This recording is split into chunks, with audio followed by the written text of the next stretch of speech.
Hello friends, स्वागत है आपका एक बार फिर से मेरे YouTube channel tips for mother teachers में। मदर टीचर एक ऐसा शब्द जिसमें एक माँ और एक अध्यापिका के दोनों ही गुणों का समावेश होता है, उसे मदर टीचर कहते हैं। मदर टीचर होना कोई एक छोटी बात नहीं है। हम ऐसा सोच लेते हैं कि मदर टीचर को शायद कुछ खास नहीं करना पड़ता, लेकिन एक मदर टीचर जो मेहनत अपने बच्चों पर करती है वो शायद ही कोई टीचर अपने बच्चों पर करती होगी।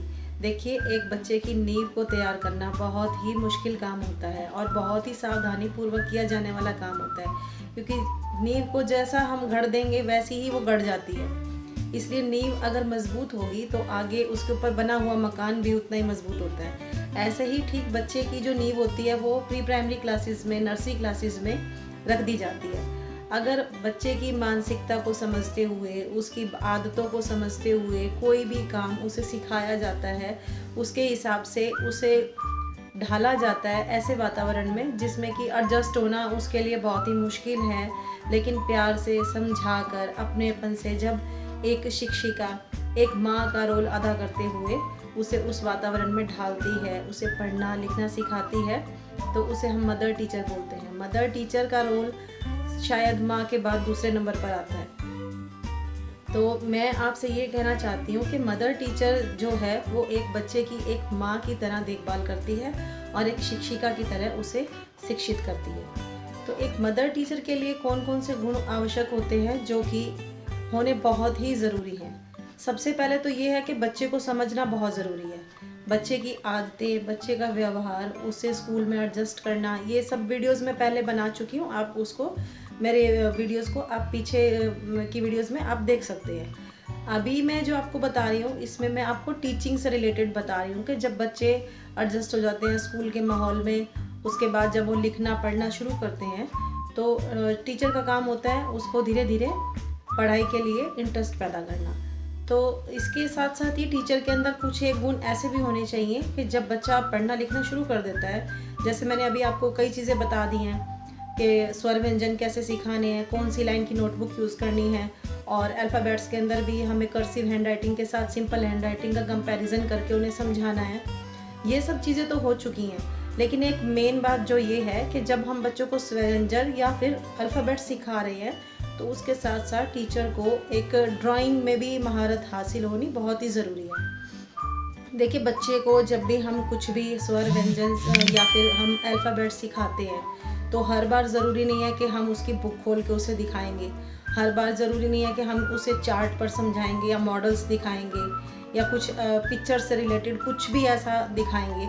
लेकिन अगर हमारे हाथ में ये हुनर है कि हम ब्लैक बोर्ड पे या उसकी नोटबुक में पिक्चर बना सकते हैं, पिक्चर ड्रॉ करके उसे दे सकते हैं, तो बच्चे उस पिक्चर से बहुत जल्दी हर एक लेटर को, हर एक स्वर व्यंजन के अक्षर को बहुत ही अच्छे से याद कर लेते हैं। देखिए, जब हम बच्चे को स्वर व्यंजन सिखा रहे हैं तो उससे संबंधित कुछ आसान चित्र हैं जो कि आप बार बार प्रैक्टिस करने के बाद उसको आसानी से बना सकते हैं।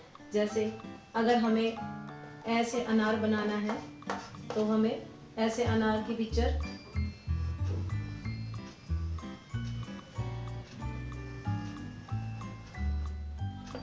ठीक है, ऐसे हमें अनार बना देना है। आ से आम बनाना है अगर तो हमें आम ऐसे बनाना है।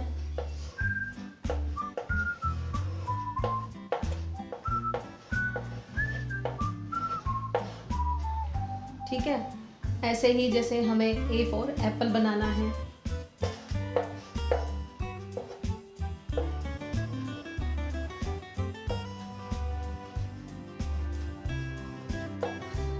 ए फॉर एप्पल के लिए। तो ये कुछ छोटे छोटे स्टेप्स हैं जिनको बार बार प्रैक्टिस करके हम अच्छे से बना सकते हैं। ऐसे ही जैसे हमें के फॉर काइट बनाना है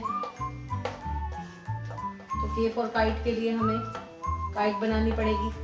ये कुछ ऐसे आसान चित्र हैं जो कि हम बार बार की प्रैक्टिस से आसानी से बना सकते हैं।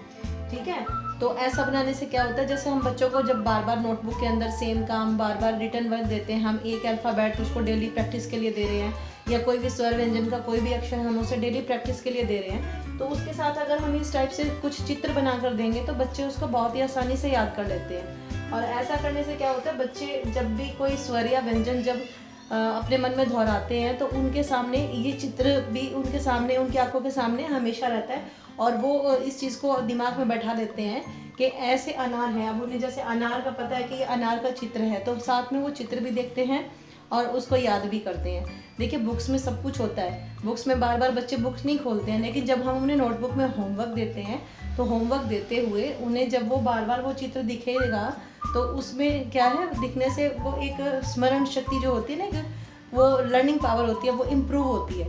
तो इसलिए ये इस टाइप से छोटी छोटी पिक्चर्स बनाकर देने से बच्चे उसको इजीली याद कर लेते हैं। ऐसे ही जैसे इसके साथ साथ और भी चित्र हो सकते हैं, और इसके साथ हम इसके साथ एक और एक्सपेरिमेंट आप इसको बोल सकते हैं। हम ये कर सकते हैं कि जब भी हम बच्चे को कोई भी अल्फ़ाबेट या स्वर व्यंजन का कोई भी अक्षर सिखा रहे हैं, उससे पहले हमें एक काम करना है कि बच्चे की जो भी नोटबुक है उसका जो फर्स्ट पेज है, जब हमें जिस सेकंड पेज से हम उसे स्वर व्यंजन सिखाएंगे, अल्फ़ाबेट सिखाएंगे, लेकिन फर्स्ट पेज जो उसका है उस स्वर व्यंजन या अल्फ़ाबेट सिखाने से पहले हमें कुछ भी सिखाना है, हम उसकी पिक्चर पहले उसको बना के उस पर नोटबुक के पेज पे और उसको कलर करने के लिए देंगे। कलरिंग करने से बच्चे की एक तो वैसे इंटरेस्ट हो जाएगा, कुछ बार बार उसको देखेगा, कलर करेगा, तो बच्चा क्या है उस चीज़ को बहुत जल्दी कैच करता है। वो अल्फ़ाबेट या स्वर व्यंजन वो हमेशा बच्चे के माइंड में सेट हो जाता है, उसको अच्छे से वो याद कर लेता है।